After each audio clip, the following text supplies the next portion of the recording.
Azafazna valeu aturcan la fitiavatsika ro taloha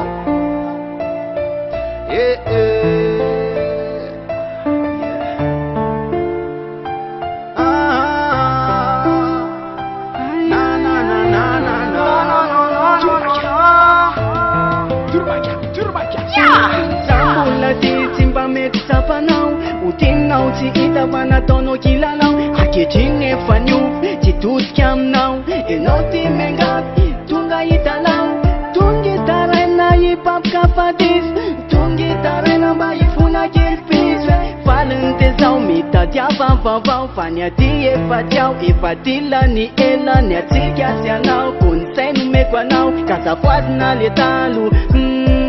kazafoazina falelo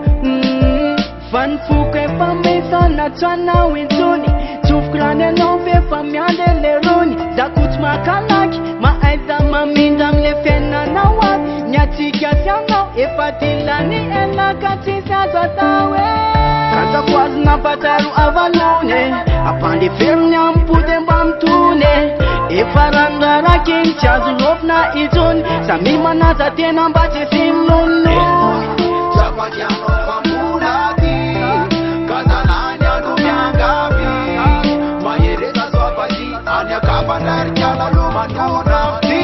Lasa tsika roa leo ivano tatara Ny foko efa tofoka ny atsika kotsanjara Na teny lozana ho atamreny fatsikivy Mbola mana tena mamy na de totony mangivy Nataoko tsaina hoe mbola lavitra ny lalako Satria anoany mbola mety misy lay anjara Lavo tamreny famizao efa nitraka Efa voafafa tato poko lay fity hoe latsapaka Zay vitatsika rehetra azaverina tonono Nefa izy ndray nitilo satria izy nampionona Efa niriko talovana tolotro ankira Lefa tsiny enona korsy tsy mba nasinao sira Ankehitriny enao nahitana fa hoe tafana De indro fa anapa-kevitrany hoe ively Penipenina milaza foana hoe anary Nefa sisa ny azonao atao androany de manene Kazafoazina pataru avalone Apande ferni ampute mbamtune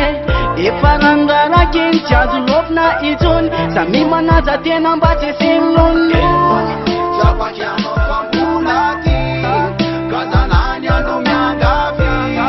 Mayereza swapati Anya kabandarikala lumanonafti 60 the mic and it puts off now Team Rotatel, Konyes, Yaya